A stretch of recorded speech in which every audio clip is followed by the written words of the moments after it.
We're here today to report breaking news. That is that the Long Island serial killer, the Gilgo Beach killer, has been captured and is shockingly, as it turns out, not John Danaher. This was mind-blowing to me because the whole time I lived in New York, there were rumors of who the Long Island serial killer would be, and I honestly couldn't think of anyone more apt for the job than John Danaher. I even spoke to a homicide detective that trained at Renzo Gracie's about this. I was like, yo, bro, this guy might be, in fact, the Long Island serial killer. And he goes, I've already looked into it. John Danaher does not have a car or a driver's license. So he's like, I don't know how John would get the bodies all the way out to Long Island.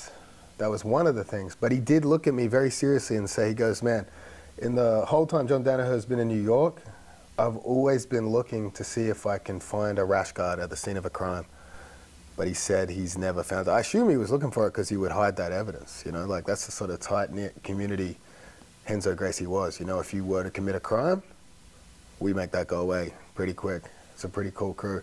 Yeah, but honestly, they killed this guy. They captured this guy. This guy used to catch the train to Penn Station, where I would catch the train to. His office was less than a mile from Renzo Gracie's. Oh, shit. But yeah, he's officially been charged with like killing three or four hookers, but I think they found 10 bodies out on the strip here. What was this thing, like stabbing, fucking strangling? I don't know. I haven't done enough research into it. Something must be wrong with me because I listen to serial killer documentaries to go to sleep. So obviously I only ever get the first part of the case down. You know, like I get the intro, but I don't get the conclusion.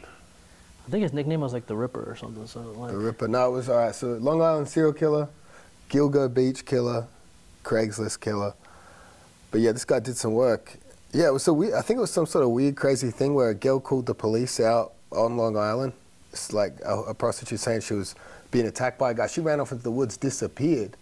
And when they went to find her body, they found a bunch of other bodies. Oh shit. So yeah, Long Island fucking definitely a strange place. Might be multiple serial killers operating out of there. Who knows? Those other 5 bodies still might be John Danaher. Because something, a lot of people do know this, but if you're not too into jiu-jitsu, if you ever accomplish something when you train for John Danaher, you would be handed a knife. It might be a belt promotion, it might be you win something big, he would hand you a knife. And the idea was very philosophical that he's giving you, you're like sharpening the blade. That represents you sharpening your blade, which is what he said. But obviously from my perspective, I thought it would be a great way when the police arrested him for him to have an excuse for his fingerprints to be on a weapon.